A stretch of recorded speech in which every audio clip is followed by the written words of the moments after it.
Welcome back to Match Day. Time now for a little Sunday Sugo. And while Florence is widely known for its culture, they also have fantastic food. Really hard to find a bad meal anywhere you go in Italy. We know that much. But we did want to highlight one of the things that Florence is known for, one of the bits of cuisine. And we had differing opinions, I guess. I personally, I wouldn't know from experience. But Matteo, Marco, you have had a Florentine steak. Is that what it is? The steak alla Fiorentina. Still pulsating. It's Look at this. Very lightly Nigel, charred. there it is. So what you can't, when you cut into it, it is blood red. I mean, it is ultra rare. Not for me personally, but it is a big hit when you do go to the region. Probably not my favorite either. Nigel, you're a good cook. Yeah. Have you ever whipped one of these up? That looks absolutely sensational. Oh, Hungry. Beautiful. Is this what for Love lunch? it. Are you going to tell us this is lunch today, Aly? Oh, imagine. What's coming in? That would be fantastic, wouldn't it? That would be nice. That would be fantastic if CBS did that for us, wouldn't it? That would be absolutely amazing. Maybe the players got to eat a couple more of those. I don't trust Florentine steak made in Stanford, Connecticut. No chance. Do you think they've already ordered lunch, Nigel? You could maybe send a direct line, let them know what your request is. I wish we could get that. I bet you could make one of those. Nigel's always talking about what he's whipping up. Not at that level. I like to cook and love lovely steak, but that looks just sensational for me. That would be, beautiful. I'm a big fan of panzanella. You know, the old bread that they crumble in a salad. It's very nice. Nice summer. For you, a salad is good. We're talking about Florentine steak, and you're bringing up crumbled bread. I'm telling you good stuff that I enjoy when I go to Tuscany. It's panzanella. Yeah, Matteo's like, I don't really care for the steak, but that dry, crumbled up, 4-day-old bread is. It's just, he doesn't care for it because it's just too rare for him. That's okay. But I like it. I don't mind medium rare steak, but this is ultra rare. Okay. This is like like the people's questions. Still bleeding, Aly. Let's hear what all of you thought. As you know, every Sunday we answer your fan questions. So let's start it off with the first one here, and this is from the Calcio guys. The biggest surprises and disappointments in Serie A this season. What would you boys say? Disappointment. On three. 1, 2, 3. Fiorentina. Why didn't you answer, Nige? I'm just listening. Fiorentina, yes, I agree. Okay. Biggest surprise? Is Como really a surprise? No. Cremonese? Cremonese has been pretty surprising. Yeah. Sassuolo? I would say Cremonese, Sassuolo. I was going to say Sassuolo. I know people expect them to do well, but not as well. Stop laughing. You said Not as Como. well. You were going to say Sassuolo. No, I just asked. Is Como a surprise? I wasn't saying I said Como, did I? I'm just clarifying with you guys, but I'm going to go with Sassuolo. I didn't expect them to do as well. I know you guys expect them to do as well, but for me, I think that they've been a bit of a surprise. Did you say yours, Matteo? Biggest surprise is that Thun Koopmeiners is being reinvented into a left-sided center back as a Concacaf. To me, that's the biggest surprise of the season. Not a bad one. They're desperately trying to squeeze anything out of this guy. Okay, how about our next question? This one comes from Dylan Hino. I hope I'm saying that correctly. Who is the most underrated player right now?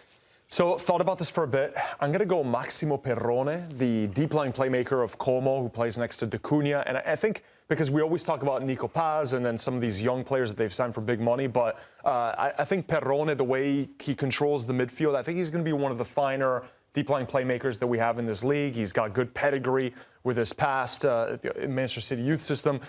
Very good player, and he's not a household name yet, but I think he will be. Okay, nice. I went with Batasaghi at Milan, right-sided midfielder. No, left-sided midfielder. 19 years old, come through the Milan Academy. You look at what Milan are right now trying to do, where they're trying to go.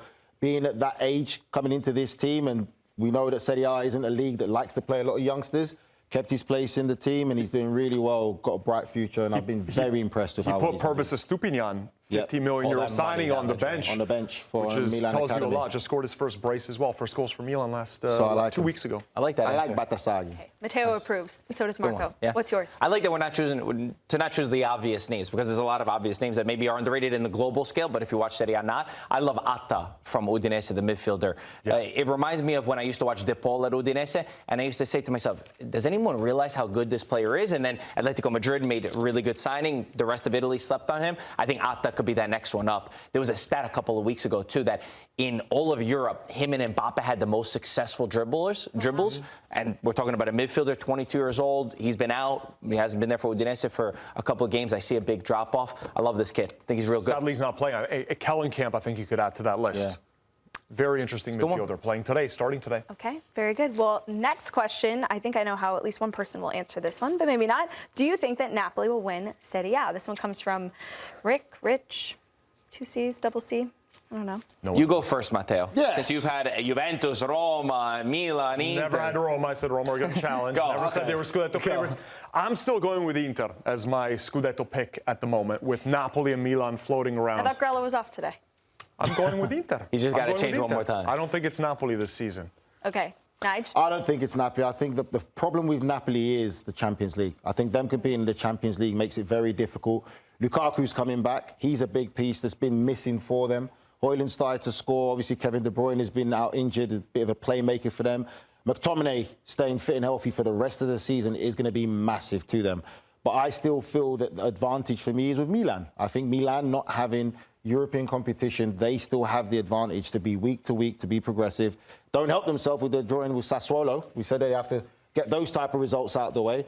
But I would still favour Milan just because they don't have European competition. And I know in the dressing room, they're probably talking about the Scudetto than anything else. But out to the public, they're just happy to finish in the top 4. He did get that scoop from Salamakers. He distracted him talking about nightclubs in Milan, and then Salamakers spilled the beans and said, we are talking about the Scudetto in the locker room. Put the nightclubs out there. Well, you said it on air, not me. I love the answers, and it's because Serie A is a very competitive league. There's not a runaway winner. My case for Napoli will be look how close they are to the top of the table while going through so many troubles at the start of the season.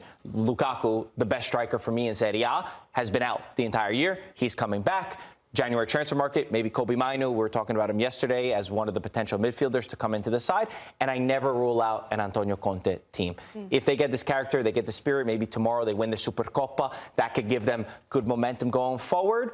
You never know. See, but do you think that Conte's taking the Supercoppa very serious because he just wants to have... game, though. It's a lot of Yes, I money know, but too, he wants Nigel. that- A lot of money to fund Yes. the January market. But it's also to help himself in case they don't win the Scudetto and they don't win Champions League. At least they won the Supercoppa. It's a PR tool as well. It's a fair point. That's what I'm saying. Because normally, regular Conte, maybe not.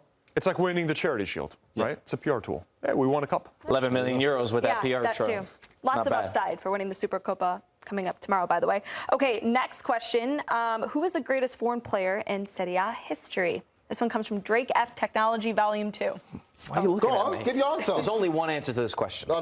There's not only one. There's one answer. No, there's And your it's opinion. Three names. There's your Diego opinion. Armando Maradona. Period. That's his opinion. Okay, what's yours? I'm going to go with the Ronaldo. The Ronaldo for me. And the reason why I'm saying the Ronaldo, I respect Maradona. I think Maradona's historically, what he's done domestically and internationally, yes.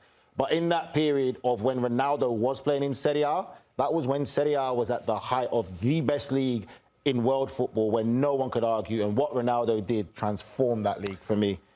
Tiebreaker? R9 Ronaldo, sorry. No, R9 for people who course. know. I think Maradona is the obvious answer. Ronaldo in his peak, some would say best player they've ever seen in their life before the injuries. I'm going to go Marco van Basten. I mean, played for the greatest Milan team of all time, won everything there is to win, Ballon d'Or, Champions League, and he retired before the age of 30. So I think a healthy Van Basten that could have played out his career without the crazy injuries at the end, we would probably be saying this maybe more as like a unanimous vote. So I'm going to go with him, just to go slightly against the grain. 3 Ballon d'Ors, by the way. Not just one answer. Well, it does say who is the greatest. It's not if he stayed healthy, if If we this say happened. Maradona, wow. okay, He is the Maradona. greatest. No need. Just say you gave your opinion. I gave my opinion. You gave his opinion. Valid opinions. The beautiful thing about football. Is there That's- right or wrong? It's what you enjoy. Yes, it's true. Sounds like you think that it is right or wrong. that right? Over there. Okay, last question. Which teams are most likely going to go after a striker in January? It has to be Milan, because they've already gone for Niklas Füllkrug, and they're looking at another striker. Should have probably kept some of the strikers they had on last season instead of making this whole mess. Roma Okay. too? Milan's the only one. Maybe Roma now with the comments from the manager about Evan Ferguson, which haven't helped. So, and then I think Juventus already made their bed. They're laying in it. So I can't see them trying to go for anyone. But Milan is the only one when you talk about those teams. Yep, Milan and Roma. Okay, there you have it. Well, another thing that we do on Sundays is that we ask all of you to send in your Sunday family traditions. And here is what we got from this week. Chris Fetzer says, I make espresso in an Italian mocha pot, and my wife and I watch Serie A. You make us feel as close to being there as possible from the Midwest. There we go. Shout out to the Midwest. We love you guys. Is he related to you? Might be. Aly. I can Maybe. hear the noise of that going off. There is snow in the That's awesome. background, so brilliant. perhaps. I wonder where in the Midwest. Chris, Thank you, let me Chris. know. Make a proper espresso night with this machine. I have a All machine. right. It's Love you, fine. Chris. I have a machine. Thank you, This is Chris. old school. Hope you enjoy all of the action today, and we want to hear about your Sunday tradition. So scan the QR code and submit yours to be featured on the show.